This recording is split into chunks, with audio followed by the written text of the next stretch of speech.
Welcome back to Once Upon a Tiny Farm. My name's Drew, and in today's video I wanted to make a quick little video today talking about one resource that I haven't used that much in the past in the garden, but I'm using a lot more of this year, and that is cardboard.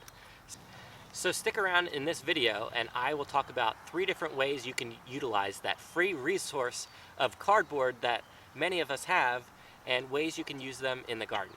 So stick around and we'll get into it. So why don't we go somewhere only we know?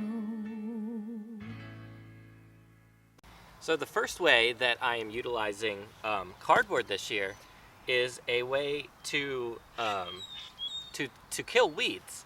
I've talked about in other videos, I use a lot of tarps. They're called silage tarps. They're a thick black plastic that I simply put on top of my rows, my soil, and in the heat of summer, the weeds or the previous crop residue gets wiped out in sometimes a week or two, and then I can take off that tarp and plant right into it.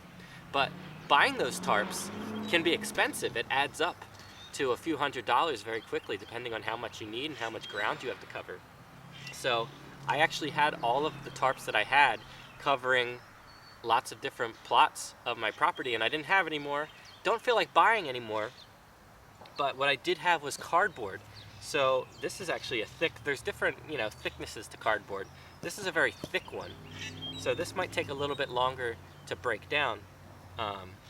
But what I'm using it here for is to cover. This is a 20, I think this is a 20-foot row I have here. This is more of our personal garden than our market garden. I have longer rows, but I just needed something because a lot of the weeds, spring weeds, have come up, and I'm going to be planting onions in here, and they're not ready to be transplanted yet, but as the weather starts to warm up, I'm going to use this cardboard to just blacken, not give these weeds any more sunlight than they need. So this is going to hopefully knock out a lot of weeds before I'm ready to plant my onions. It's also more of an environmentally friendly thing that you could use to kill weeds, because this will break down and essentially become worm food. The worms will eat and chew through this stuff. So that is one way that I'm using cardboard this year that I think is a good way if you're just getting into gardening and have a spot picked out that you want to grow in, but maybe it's full of grass or weeds or something like that.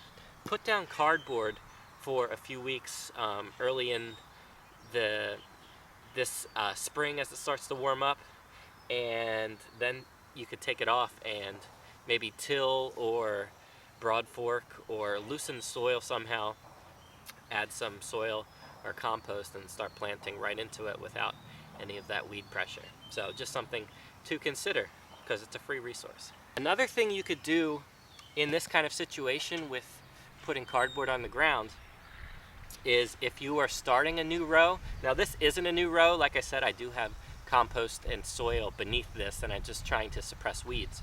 But say this was an area that was grass or something like that, and you wanted to do a garden row here. You could leave this cardboard here, wet it down, and then bring in your compost or soil, whatever you want to use, and put a thick layer of it on top of this cardboard and start your garden row like that. You would have a brand new raised bed essentially on top of this cardboard, and after this first season it would probably be gone by next year if you did it right now, and put soil right on top of this. So that's a way that you could get an instant garden right now using cardboard. So that's another thing that you could do. So the second way to use your cardboard is in your compost pile. Something that I never even thought about before this year, but cardboard is considered a brown carbon material, and in your compost piles you want a mixture of those browns and greens, and their cardboard will count as a brown material that you could add. I have some This is more of a paper, but what you really want to do in order to speed up the breakdown process is to break this cardboard stuff up into pieces, because the large pieces are just going to take forever to break down, or a lot longer at least. So that's another thing that you could do with cardboard, is just break it down into pieces, add it to your compost pile, try to make a compost pile this year, and create your own soil for free. And the last way that you could use a cardboard box, that I think I'm going to try this year, is use it as a planting box. Why not? Let's turn this Zoo Lily box into something like a grow bag, which I demonstrated that I'm using grow bags for growing my potatoes this year. You could totally grow potatoes in something like this.